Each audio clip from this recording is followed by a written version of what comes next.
Hi, Lika. How are you? I'm good. How are you? Very good. Good to have you on the show. Thank you for having me. Yeah, It's a pleasure to be here. you're welcome. You're welcome. It's an honor to have you to have this conversation with me. So, how does your typical day look like now that you're doing pageantry? Yeah, my typical day is busy than usual. It's something that you need to get used to. For instance, today I had to wake up at 6, get ready, do makeup, hair.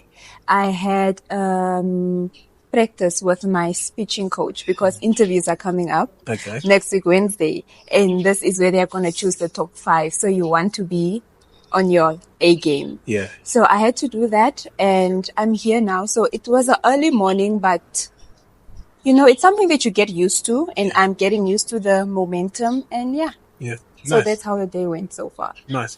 So I have a lot of questions to ask you, but let's start with, I like asking people, how would you describe yourself? Like a short description of yourself. Usually people go by what they do, but just feel free to, how do you see yourself? How do you describe yourself? How I describe myself, obviously my name, Alika Mukatu. I am currently a third year psychology student at UNM. Wow. Yes, and fun fact, I'm writing the day after my interviews, the 3rd of July. I'm Really? writing my final module, so guys, please pray for me. Oh, sheesh. And yeah, I feel like I decided to do psychology because of what I went through when I was younger. I have a lot of trauma that I had to carry for a long time, and being in a space where I understand what I felt, that's what drove me to study psychology. Oh. Yeah. Would you be able to go a bit deeper on what it is? What it is I went through. Yeah. If Sure. you come Yeah. I mean, I'm in a platform where I have to share about my story, and this Yeah. is the reason why I joined. When I was 16 years old, I was diagnosed with clinical depression. And that was a year where I completely lost myself. I fell into this dark hole where I just felt hopeless and I didn't see the meaning of life. I unfortunately had to drop out of high school for that whole year because it's a thing of you can't cope. You self-doubt yourself to the point that you just feel like you are not a part of this world, right? And I had to do that. I had to drop out of school and I had to go to rehab to find my way back and fight for what I believe in. And that's why I'm here at Miss Namibia. If it wasn't for my strong support system, my parents, my late grandfather, I wouldn't be sitting here, right? I was on the verge of suicide. I tried committing suicide 4 or 5 times. And it's something that I talk so lightly about now because I have the strength in me to voice it so that people that go through the same things, the same emotions that I went through, so that they see that it's okay to talk about subjects like this, mental health, depression, bipolar disorder. It's okay for you to seek for help and just be vulnerable with the next person because that's what got me through my journey with mental health. Yeah. Because a lot of times it's very difficult to lift yourself up from a very low point, especially Yes. with depression, because it's something that a lot of people face, and it's also something that's it's mentally, so it's difficult to sort of help yourself, so to speak. Yeah, it And is. I like that how you switched it from something that was ailing you to something that you use now to help other people that are facing the same things. What advice would you give to people that are Going through something something like I would say that firstly, it's okay not to be okay. Okay. That is one motto I live by. And when you need help, ask for it. Because most of the times, people that deal with depression, they isolate themselves. And that's what makes it worse. You need to go out and you need to ask for help. I know it's not easy, but this is something that you need to do if you want to help yourself at the end of the day. Because if you don't help yourself, no one will. A phrase that I love is Romans 8 verse 18. The difficulties that you are facing now is it's not compared to the blessings that you will receive in the future. When I was going through my difficult path, I also became closer to God, and I loved by that Bible verse.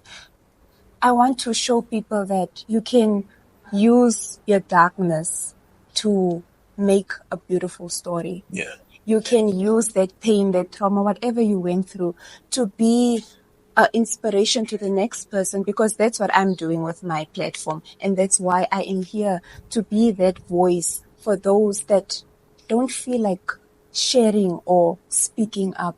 That's my advice. It's just to speak up and ask for help, because that's how you take the first step into helping yourself get better. Nice. Yeah. Nice. Okay, so a little bit about your background.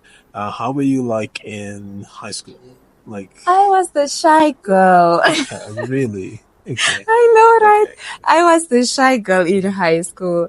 I think most of my high school mates are shocked that I am in Miss Namibia, because public speaking is not my thing. But as I said, it's something that I'm getting used to. And you know, when you have a passion for something, whenever you stand in front of a crowd, it just flows naturally. And that's what I'm doing. I was the shyest girl. I could not speak in front of my classmates. I would always shiver. But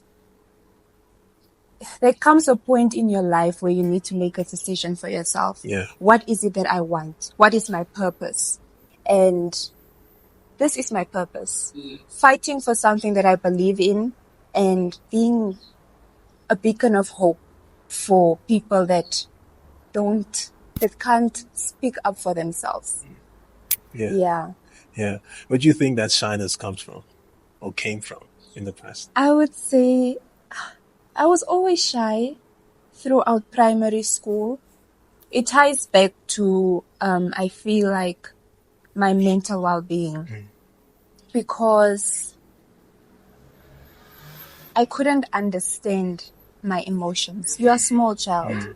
You don't understand yourself. But as I grew older, especially around grade 5 to 7, it became more difficult. And it's a thing of, if people could already see the signs when I was younger, and if they could detect it, and I got the help back then, I wouldn't have gone through what I went through. I wouldn't have tried to kill myself or just feel left out.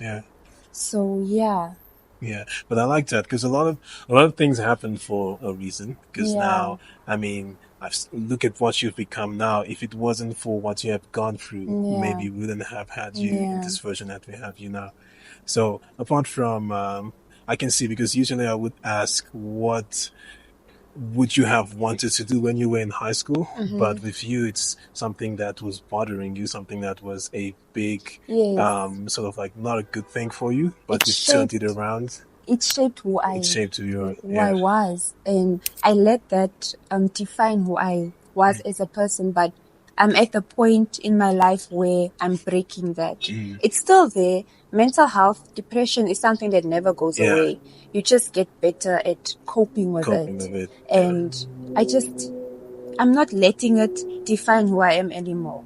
Yes, it's there. I'm going to use it as a stepping stone to be seen as someone that overcame this thing that people nowadays don't like talking about. Yeah. So you've not only taken it to your studies, you actually have boots on the ground. We have seen you have a foundation that deals with things like this. What experiences have you came across, you know? My first outreach was in Okahanga, in the informal settlements. There was a young girl. When we were having our exercises, we were playing a game of asking the kids questions and you answer. There came a question about her background and how her parents are towards her. And she stood up. You could see she was afraid. There were a lot of people. She stood up and she told us that Her mom doesn't understand her. She has a boyfriend that's supporting her, and the mom thinks what. And in that moment, she just broke down. She broke down in my arms, and it was such a sad moment, but it was also such an empowering moment, because this is why I started empowering young voices, to help girls like that don't have the necessary means to take care of themselves. She doesn't know how to reach out to professionals that help her with these problems, and this is why I'm doing what I'm doing. I have such a passion for it, and I love that I got to meet her and hear her story. I'm currently working on a workshop that it's going to happen tomorrow, actually. Oh, nice. in Nice. Okanja. Yeah. And we are going to target the parents, because as much as depression is an individual thing, it's caused by mostly your parents at times. Okay. And we are going to focus on educating the parents on how their behaviors can also cause a child to become reluctant and throw tantrums. So we have health professionals that will be on the panel and just educate the parents, because this is what empowering young voices is about. Because I'm not a professional, I can't give out advice. My thing is, I want to bring the professionals to the people that need it the most. Nice. Yeah. So obviously in a household, you might not be the one going through the depression thing, but it could be, let's say, someone close to you that goes through it. So what advice would you give to people that maybe are seeing some signs of depression in the people that their loved ones? What advice would you give to how to approach or help these people? I would say that listen. Yeah, that's the thing that helped me a lot, especially my mom, when she listened to me. She didn't judge me. She didn't question. She just listened. She was present. I would say, if you see signs even if it's your child, your sister, your best friend, just listen to what they have to say. After the event, that's when you come in and you say, okay, let's go see a professional. Do you want to go to the doctor, or should we get your parents involved? But the first thing to do as the bystander is to listen, because that really changed. I don't know. It really changed my whole life. Just people being present and sharing having someone by your side where you can share your vulnerability. That is the most powerful thing you can do for someone that's struggling with depression. Nice. Yeah. Nice. That's true. That's what I would say. Yeah. And listening is true, because I've noticed a lot of times when you speak to someone, the first thing that comes to mind is they try and solve the issue as quickly as possible. Yes. Just as a reaction to it, and not really sitting down and just letting you express yourself, or just getting to understand what exactly it is that you're going through. So it's quite important to listen to someone. It's something that a lot of people lack, but it's something that you need to learn. If you see that there's someone close to you that's showing signs, just listen and be vulnerable with them. Yeah. That's how people open up, and that's how people start sharing what really is bothering them. Yeah. So what was the turning point that made you, okay, you did psychology as a study. I'm still studying. I'm trying to fast forward your studies. But okay, so you've chosen psychology as a study, but what was the defining moment that made you decide to join the pageantry? I would say it's where I come from, Okanja. I live in Norway, and the lifestyle there is not the healthiest, especially among the young girls. It's a thing of you see and then you do it, because there are not a lot of people in that community that try to break out of poverty. There are not a lot of people that try to build resilience. And I felt to myself, why not me? Why can't I start something that will empower, even if it's just one girl, to do the same, to end that unhealthy relationship, to do good in school because she doesn't want to live in poverty anymore. Honestly, my community back home is one of the strongest factors that made me enter Miss Namibia, because it is such a big platform that empowers young women, and it gives you a voice. Your voice becomes 10 times louder and people listen to you.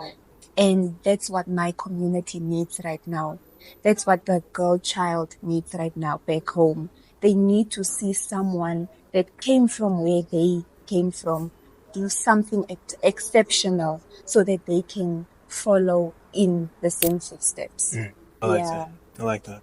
And I think you're a very good example of someone that was in like a very dark space, and now you're putting yourself in like on the spotlight. Like, I'm putting myself on the silver platter. You know, in front of everybody. You're not this shy Yes. person anymore. What sort of tools have you used to overcome your, let's say, fear of public speaking? Yeah. My therapist. Oh, okay. I have a therapist. Oh, she helped me through everything. She is amazing, and I would really encourage people to go to therapy. Something that's looked over, especially in Namibia. People don't believe in therapy, but there lies a great power in therapy. It teaches you so much about yourself. You become so aware about yourself and your surroundings, and especially in Miss Namibia, it's as much as it's beauty, it's also a mind game. You need to be mentally strong to be in Miss Namibia, because there will be a lot of challenges and people are very critical. So therapy really helped me discover who I am and what I want to share with the world, and also just, being confident enough to sit in front of a camera and speak my heart out. Yeah, I would say therapy really did it for me. Yeah. What exactly from therapy works for you?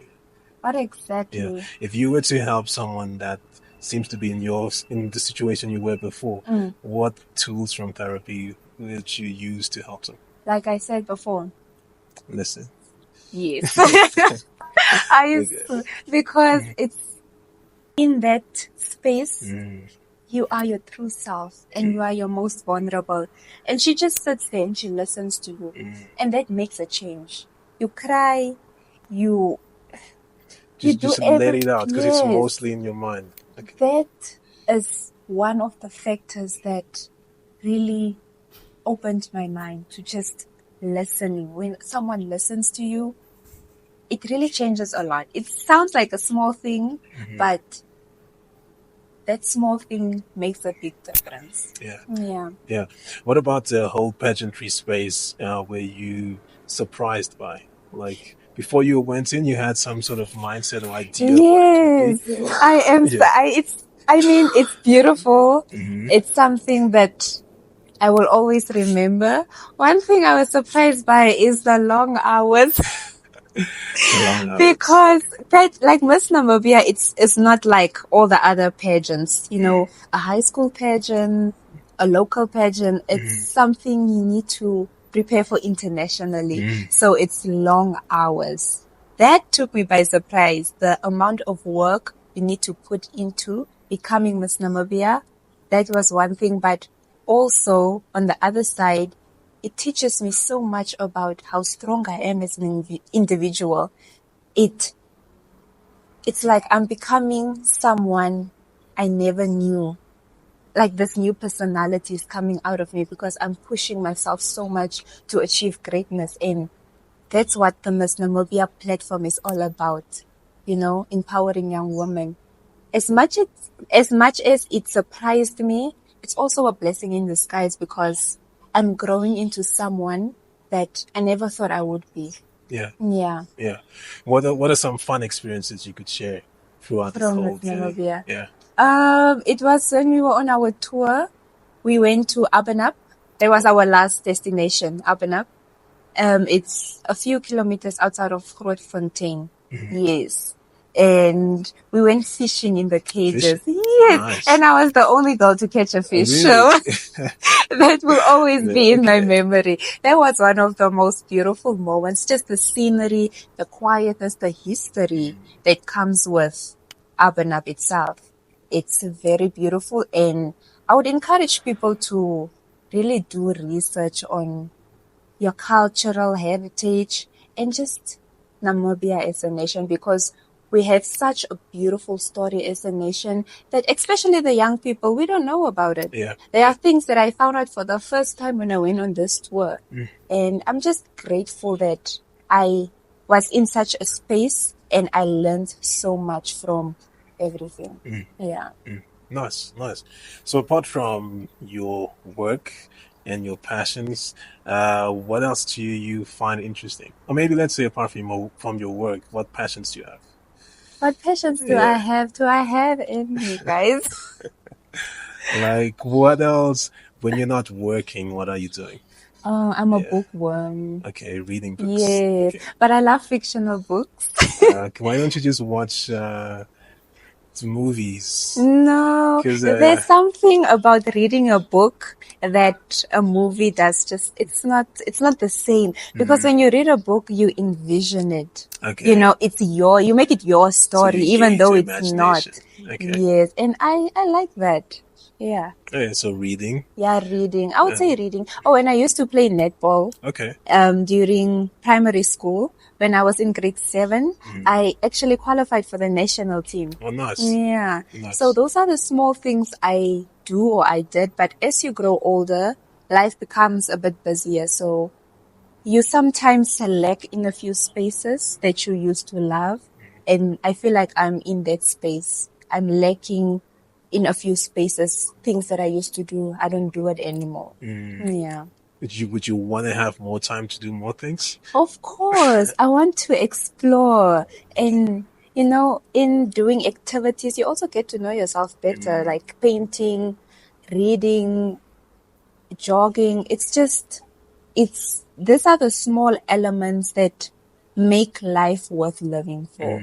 You know, finding passion in netball, it made life worth living for me during that stage because, like I said, it was one of the times where I didn't understand myself as a person, but the moment I stepped on that netball court, everything just went away and I was just present. So, yeah. Nice, nice. What future plans do you have after, okay, let's say, right now your main focus is your studies, Yes. right? After you finish that and your main focus now is also the pageantry. Yeah. And after these two things, what does the future look like for you? The future. That's a good question. I ask myself that a lot of the times, and it ties back to why I entered Miss Namibia. Like you said, after it ends, but the exposure it also brings me because I have a passion for fashion also. I would love to grow in the fashion industry, either if it's a creative director or a model, designer. That's where I see myself after I accomplish what I need to, where I find my true self is in expressing who I am through my fashion. Yeah. That's something I would love to do. Yeah. Yeah. Oh, that's nice. I can see that. Oh, thank you. I can see that. Yeah. Is there something else that maybe, because when you look at a person, when I see people, we usually divide them into blocks. So like, what does this person do? What is this person's passion? And then you try and navigate in those blocks. But is there something that people don't know about you at all? Like a side that you wish more people knew, or do you feel like you've been vulnerable enough that people know what needs to be known about you so far? One thing that people don't know about me, I would say, is that I am someone but I feel like people already know it because it's tied into everything I do. Yeah. I'm someone that's overly sensitive, right? And yeah, but people wouldn't know that someone that's overly sensitive, and I feel every emotion. It has its downside, but it also has its positive sides, because in moments like this, Yeah. it feels surreal to be given this opportunity to come and share my life story with you. I feel so deeply about it, in the sense of, wow, it's emotional, but it's something that I have always dreamed of. And now that I'm in this space, I just can't believe it. Yeah. So I think one thing I've been thinking about is sometimes the things that we think are negatives for us Yeah. tend to be the good sides Yeah. as well. Because I have an issue. I mean, I used to have issues with sort of like being in a public space and Yeah, everything yeah. like that, and also because I think I feel the same thing that you have, where you say I think they call it empath, where you feel what people Yeah, feel, you feel yeah. deeply, You feel and deeply. most of the time it it's that same quality that helps you understand people on a deeper level. Like, Yeah. let's say for you, if you're going to like the foundations that you have, when you're having conversations with people that are going through things that you were going through before, you really feel Yeah, you what they're really feel feeling. for them, Yeah, because you've been there before, and you know it's not easy. And people in that space always think that, no one understands me, but